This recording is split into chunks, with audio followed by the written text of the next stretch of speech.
እባብ ምንም ያህል ቆዳውን ቀይሮ ቢመጣ ያው እባብ ነው። ሩታ ለማንኛውም ተጠንቀቂ እዚች ጋር ማለት ነው። እና አበጋዝ ማለት ነው። አይ አበጋዝ እኔ ማውቀው ነገር የለም። ማስታወሰው በጣም ነው የምታስታውሰው። አሁን ራሱ ሰውን ግራ ለምን ታጋባለ? ልጆችን ለምን ግራ ታጋባለ? የምትመርጠው መርጠቅ ዞር ማለት ነው። በቃ አለቀ ጨዋታው። ህይወትህ ሁለቴ ስንቴ ነው የምትመርጠው አንተ?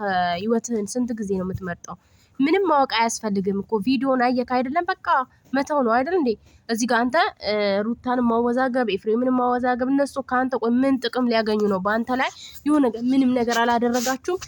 በነገራችን ላይ ሩታዬ ቡዜን ዞር ስላደረግሻ በጣም ነው ደስ ያለኝ። ምክንያቱም ቡዜ ቀስ ብሎ መናገር አትፈልግም። በጉልበትና የሆነ እንትን በቃ ኦቶና ምናምን ማውራት የምትፈልግ ሴት ናት ቡዜ ማለት ነው። ከአንቺ ጋር ስትገናኝና ራሽን በማስከበርሽ በጣም ደስ ብሎኛል በነገራችን ላይ እና አበጋዝ ግን ማለት ነው እዚህ ጋር አንተ እውነቱን እንዴት ነው መለየት ያቃተ? ቪዲዮ እያየው ነው ብለሃል አይደል እንዴ? ምንም አላስታውስም። እንዴት ነው ማታስታውሰው? ሄደክ ይቅርታ ጠይቃት።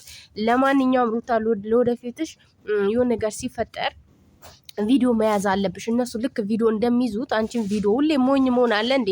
ካለፈ በኋላ ነገሩ ካለፈ በኋላ ለምንድነው እንትን የሚልሽ? ማለት ሊጸጽትሽ አይገባም ነገሩ። ግን መጀመሪያ ላይ አንቺ አስተዋይ መሆን አለብሽ ማለት ነው። አታንኩ መጀመሪያ አንቺ እነሱ እንትን ማለት ቪዲዮ መያዝ አለብሽ። ኤፍሬምም አንተ ወንድምክ ነው። እንዴት ኤፍሬምንም መጠርጠር የለብህም? የልጇን አባት እንዴት ነው ልታደነዝዘው የምትችለው? ልጁ እኮ አባት ይፈልጋል አይደል እንዴ? ልጁ አባት ያስፈልገዋል። ይሄንን ማሰብ አለብህ አንተ ራስ። ህይወቴን መርጣለሁ ምናምን እያልክ ደግሞ ልታስፈራራት ሞክር። ድሮም ሄደሃል። አሁንም ደግሞ ብትመጣ ምንም ልጠቅማት አትችልም። ገባክ? ብትሄድም አትጎዳትም፣ ብትመጣም ደግሞ ልጠቅማት አትችልም። ምክንያቱም ከስንት ጊዜ ልቧን ሰባበርከው።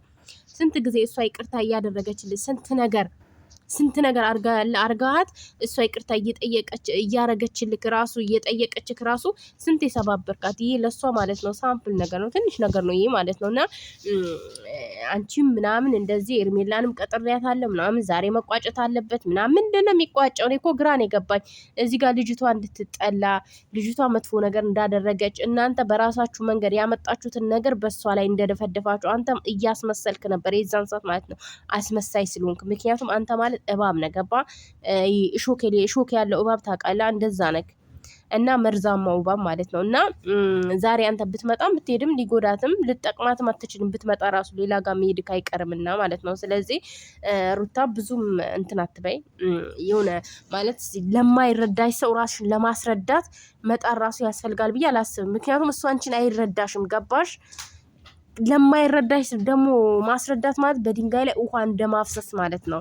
እና ራሽን ለማስረዳት አቅሽን ፈጣሪ ያውጣልሽ። ቡዜ ደግሞ አንቺ በእርግጥ ምትሞዩ ነገር አለ አድርገውባል ልትዩ ትችያለሽ። ከዚህ በፊትም እያላችሁ ነበር አንቺ ሞሽ ዴፍም ማለት ነው።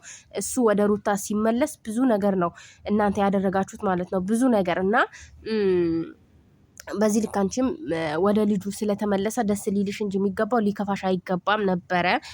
ያንቺ ደግሞ ቢወራ ብዙ ነገር ነው እና ኤፋም ደግሞ ምንም ሊያደርግ አይችልም። ወንድምክ ነው፣ የእናትክ ልጅ ነው ገባክ? ሩታም ደግሞ ሚስትክ ናት፣ የልጅክ እናት ናት። ስለዚህ ምንም ታረገኛለች ብለክ ራሱ ማሰብ እንደው መጠራጠር ያለብህ ኤርሜላ ነው። ምክንያቱም ኤርሜላ አንተ ሩታ ጋር እንዳትሄድ ልታደርግብህ ትችላለህ ገባ? ምክንያቱም ወደ እሷ ሄደክ ከዛ በኋላ ሩታን እንድትጠላት ሩታ ናት ያደረገችብህ ብለው እንድትጠላት ልታደርግ ትችላለሽ እንትና ኤርሜላ ማለት ነው። ይሄንን አንተ ማገናዘብ አለብክ እንዴ። አንተ ብትሞት አንተ የሆነ ነገር ብትሆን አይምሮክ ቢነካ እሺ ልጅ ምን ይሆናል? ሩታ እንዴት ነው የምታደርገው? ልጇን እኮ ትወደዋለች አይደል እንዴ? አምጣ ነው የወለደችው። ስለዚህ የልጇን አባት እኔ ትጎዳለች ወይም የሆነ ነገር ታደርጓችሁ ብዬ አላስብም። እንዴት አይሆንም? የማይሆን ነገር ነው። እና አንተ አገናዝብ ቁጭ ብለህ ከራስ ጋውን ለራስ ጊዜ ስጠው። ታመም ከሆነ ከዚህ በፊት በሽታም ነክቶ ከሆነ ለራስ ጊዜ ስጠው። በቃ ጊዜ ሰጠክ አስብበት። ያቺንም ጠርተክ እቺንም ጠርተክ አሁን ድራማው እንዲራዘም እያደረክ ነው፣ አይምሮአችንን እየበጠበትክ ነው ማለት ነው። እና ድራማው እንዲራዘም እያደረክ እንጂ አንተ ምንም ነገር እየፈጠርክ አይደለም። ራስህ ቁጭ ብለህ የቡዜንም ወሬ ሰምተክ ሳይሆን ሁልጊዜ እኔ ግርም የሚለኝ ነገር ምን እንደሆነ ታውቃለህ? ሁልጊዜ የሰው ወሬ ነው የሚሰማው ማለት ነው። እስኪ በራስህ አንዳንዴ ራስን በደንብ አድርገህ አዳምጠውና በራስህ ወስን ማለት ነው። እኔ ነገር ራስን ይሄ ምንም አይሰራም። ወንድ ልጅ ወንድ ሲሆን ነው፣ ቆፍጠን ሲል ነው ደስ የሚለው። በራስህ ለመወሰን ነው። ቡዜም አይመለከታትም፣ ዴቭም አይመለከተውም፣ ማንም አይመለከተውም። ራስህ በራስህ ነገር መወሰን ትችላለህ ማለት ነው። ህጻን ልጅ አይደለም አዋቂ ነህ። ከራስህ ጋር ቁጭ ብለና ከራስህ ጋር ተነጋ ተነጋገር፣ ልብ የሚልን አዳምጠው ማለት ነው። ከዛ በኋላ ልብ የሚልን ከዛ በኋላ መፈጸም ነው። ገባ? ሁልጊዜ አንተ የከሌ እንዲያለኝ እንዲህ ነው የሚያወሩኝ፣ ቪዲዮን አየው እንዲህ አልኩኝ ምናምን ሁሉንም ነገር ታስታውሳለህ፣ ታውቃለህ። ምንም አልሆንኩም፣ አልታመምክም።